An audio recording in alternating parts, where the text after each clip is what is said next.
I would end our conversation today with some words from Andreas Widmer, who wrote the foreword for your Mm. newest book. Um, y- just a recap, he's essentially he puts in his foreword, we're not asking leaders to forget about KPIs, customer satisfaction, social impact measurements, or any of those things. We're not asking you to put those aside.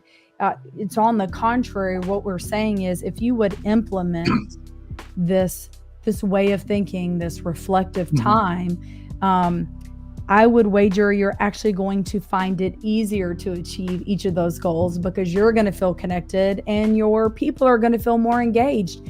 When your team feels like they're cared about, then they care about what they're working on. And so even though it feels like, oh, I'm going to have to give up some time over here, but the benefits on the back end are going to be immeasurably better. The great Andreas Widmer captured it beautifully. I'm such a fan of Andreas. So grateful that he wrote that wonderful foreword for the book. What he's really getting at is something that I talked about in a recent blog post. I wrote about coaching leaders are the key to driving better engagement. Now, I don't mean coaching a leader. I mean leaders who coach. And I give 5 best practices in that post. It's on LinkedIn, that will help you drive better engagement. And everything that we've been talking about, especially the last 10 minutes, is probably something you might find in that post. But I make a point at the end of the post that reading the new book, Becoming a More Thoughtful Leader, is a wonderful way for you in the audience right now to become a better coaching leader. Not just a better leader, but a better coaching leader.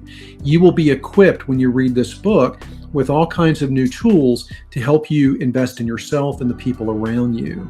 So, yeah, I think that if we reframe our thinking, if we get our heads around this idea that the outcome is worth it, but that also, if we will slow down and think about, I'm not here to check boxes all day long. I want to be better at my craft. I want to be better at what I do.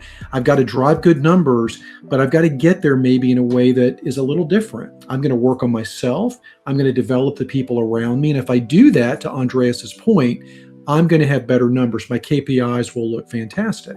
So it may feel counterintuitive, but really at the end of the day, we should always put the oxygen mask on our own face first when the airplane's going down. Development is the same thing. Develop yourself, develop those around you, and the result will be better numbers for your business. That's my take.